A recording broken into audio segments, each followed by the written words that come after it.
I am basically a person that you come to as a technical resource, and I will also be assisting in our demonstration today in this trade show booth that we actually have here. Good afternoon, everybody. My name is Tony Jaquez. I actually work here at headquarters in Costa Mesa in the collab, along with my colleague here. I've been at QSC for about 2 years now, and our main focus in the collab is product testing, technology demonstrations, as well as helping support. So I'll hand it over to my colleague. My name is Garrett Wheeler. As Tony mentioned, I work here in our collab in the QSC headquarters in Costa Mesa. We're joining you from a space that we do a lot of our internal testing and a lot of demos like this to show off some of our ACPR, which we'll get into in a moment, and then our presenter tracking system called Shure Vision. Cool. I'll take it back over. Yeah, to Garrett's point there, we're coming from you from our collab space. So just an FYI, this is kind of a living lab space where we test other manufacturers' equipment within Cookie's directing me which camera to talk to. We bring in other manufacturers' equipment to test out, build plugins with QSys as part of our alliances team here. So very happy to be able to come here. But if you see a camera shaking, we are on the second floor of a trade show booth, so it moves a little bit. So before we get into AI, I know that's the topic of this day, and then talking about Shure Vision for us more specifically, that's kind of where we have some AI, at least on the front-facing part of our organization. I also wanted to make sure that we touch on what QSys is and make sure everybody has a foundational understanding of QSys. So very quickly, we'll talk. I think this picture does great justice to what QSys is. You kind of see all the components of it. It's a good representation of all that it does and actually how it's connected. So QSys is audio, video, and control platform. So as you see, we do have some of our own products. QSC's been around forever doing audio, DSP, amplifiers, all that type of stuff, speakers, etc. We also have our own video products. We have control, touchscreens, etc. But then the last piece there you see on the right, we are integrating with multiple manufacturers, and that's kind of what this collab space represents. All connected over standard IT protocols, right? So most of our pieces are PoE powered, and then we're interfacing with other manufacturers' products and bringing those all in, and using QSys as a backbone of the system. And so the nice thing about QSys is, there you see in the middle where it says processing, that's a core. And we use one OS for everything. So audio, video, and control, and software. So if you're familiar with our software designer software, is audio, video, control. You set it all up in one software. So real streamlined process. And then last but not least, I want to point out that remote monitoring and management, QSys Reflect, is an intrinsic part of all QSys does. So if you buy a core processor to do audio video control, you can actually set that up and remotely monitor and manage that. So that's the quick version here. We'll get right into kind of what we call Vision Suite. So Vision Suite is kind of two technologies in one. One of the technologies you've seen is ACPR. That stands for Automatic Camera Preset Recall. As you've seen, as other people have spoken within the room, the camera has bounced around to individuals. And so automatic camera preset recall is actually using a ceiling microphone to give us positional data of where somebody is, and then recalling a certain camera preset. So maybe we can do a jump. Absolutely, I'll take it over again. And so ACPR, basically, it is taking the camera presets that you've already established, and we are recalling those presets automatically, and we're automating that through a plugin inside of QSys that you just drag in. We can work with multiple manufacturers of microphones. We can work with our microphones. In this case, we're using the Sennheiser TCC2. We also have a Shure 920 in this same space. We can bounce between the two and utilize the difference. This is a lab, so we obviously want to use as many manufacturers as possible. But essentially, we just need to take the telemetry and who is talking to make a preset recallable. And Doug, do we have more slides, or are we moving on? That's all we have for the slides. So automatic camera preset recall, as you've seen, we jump between the different people. That's using audio within the system. So secondarily, within kind of that, if you look at automatic camera preset recall, you might think of it as like an automatic director, right? So it's saying ready camera 1, take camera 1, ready camera 2, take camera 2. The second part, and where we kind of really get into the AI segment of what we're doing, is Shure Vision.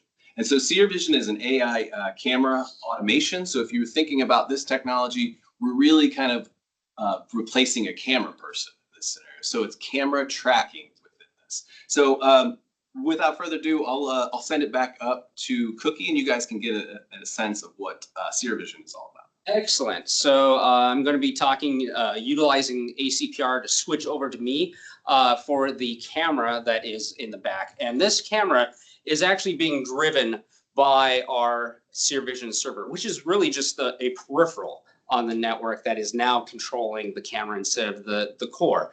So our QSys core programs the camera, tells it, hey, this is the software to run, this is what you should be looking for. And Shure Vision server then takes the stream, knows that there's a person here, and then directs the camera where to move.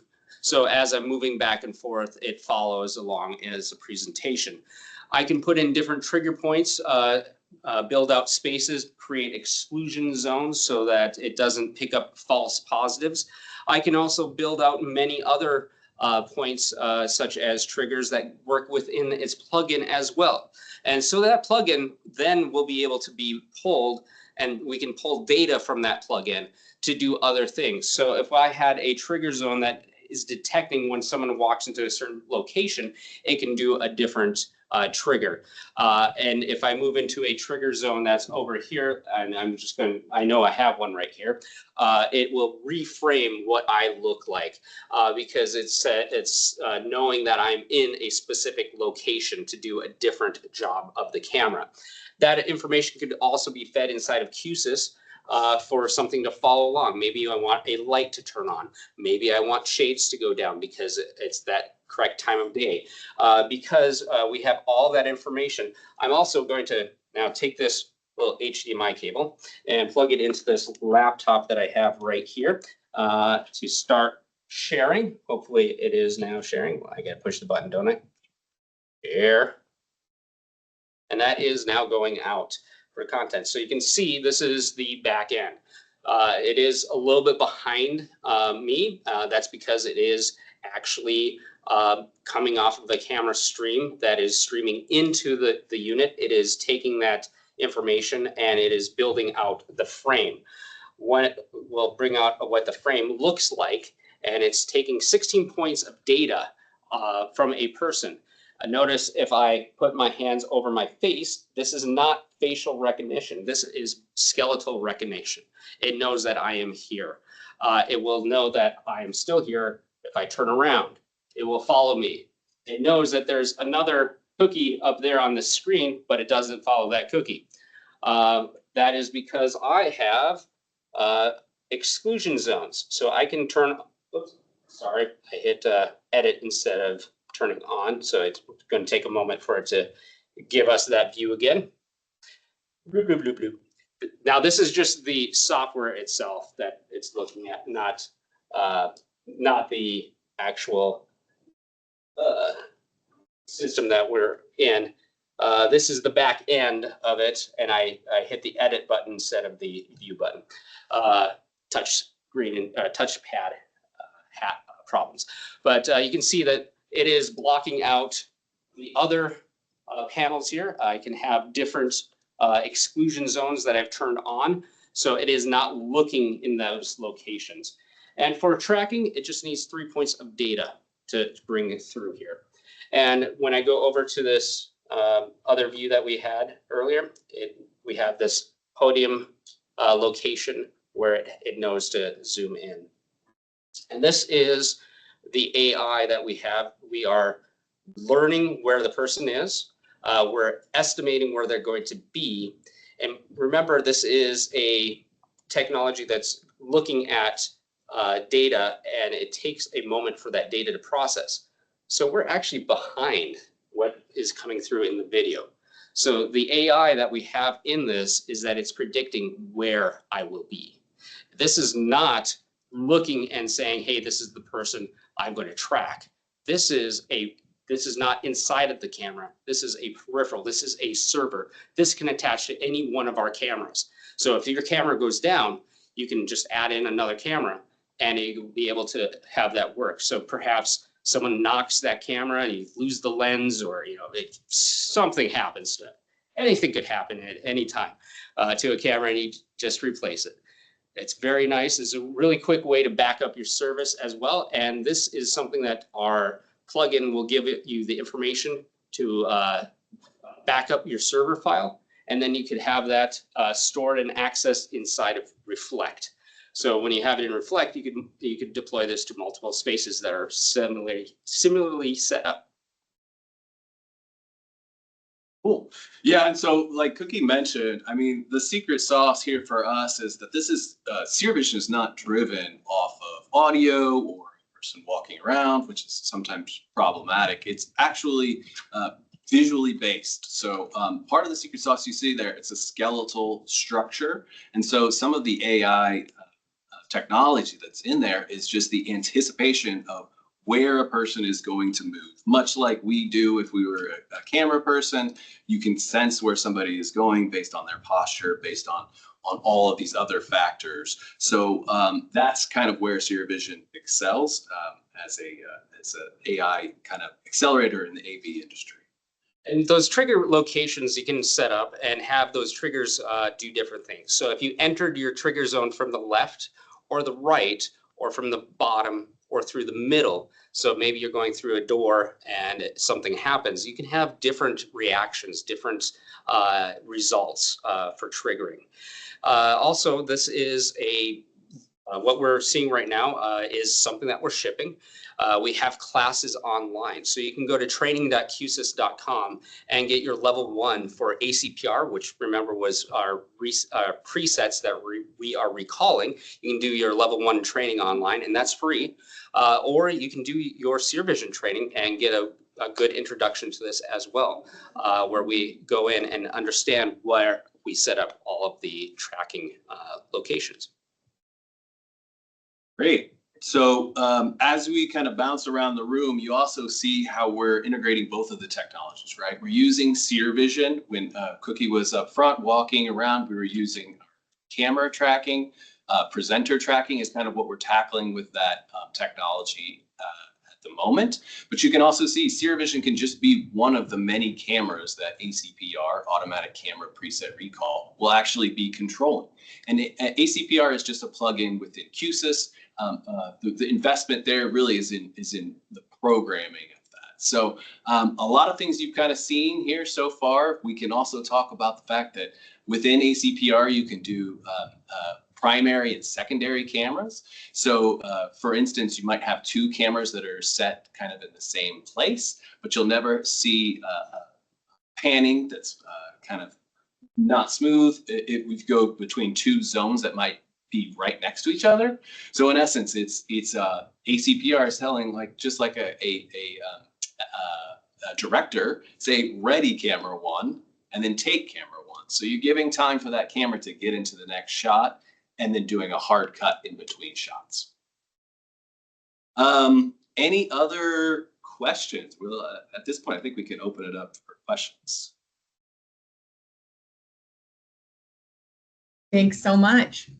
We do not have any questions at the moment. Oh, we do. Hold on. Here's one. Is everything we see here available right now? Everything you see here is available, except for the people here. I mean, they're here for their expertise, but you cannot have them. But yes, all the technology that you've seen, obviously it's all automated. There's no smoke and mirrors. This is all available right now. Mm-hmm. Okay. Well, that was excellent. One moment.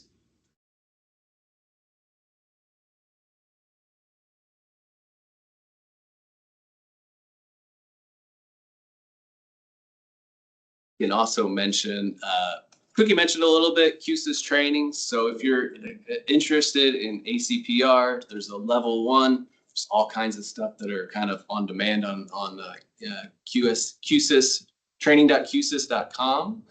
So you can do level 1 ACPR. We are doing a level 2 ACPR here locally in our Costa Mesa offices on November 6th. So I can share the link to that training. And then Seer Vision separately, so that's the tracking camera technology. You can do level 1 on demand on that website. And then we'll be hosting an in-person for the level 2 on Seer Vision commissioning here soon as well.